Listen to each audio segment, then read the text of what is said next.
Usual arguments for premarital sex. Anyone who goes beyond what is generally considered right must give reasons for his or her behavior. So it's not surprising to find several arguments given for premarital sex. Among these are, sex is natural, so why not enjoy it? If you love each other, it's all right. How else can you find out if you're suited to each other? The sexually experienced are better prepared for marriage. Now let's see what evidence there is to support these arguments. True, sex is as natural as eating. But that doesn't mean that a person in civilized society eats anywhere or in any way of anything he chooses. In the same way that persons learn how, where, and what to eat, they learn what is and what is not permissible sexual behavior in their society.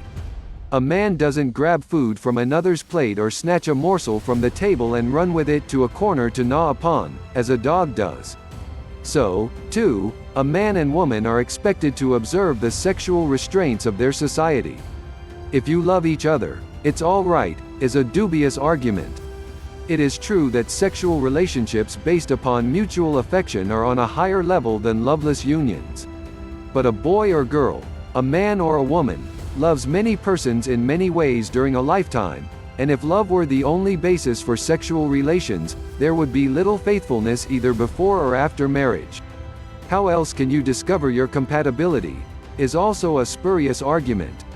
A fellow and girl learn far more about each other and their suitability for a life together in marriage by becoming acquainted as two whole personalities than they ever can by sexual familiarity alone. Sexual relations after marriage can be established within the security of privacy, permanence, mutual devotion, and social approval, a combination lacking in the premarital union. Reanalysis of the Kinsey studies fails to substantiate the claim that the premaritally experienced make better marriage adjustments over the years. Far more research than is now available is needed to find reliable bases for this or other arguments for premarital sex relations.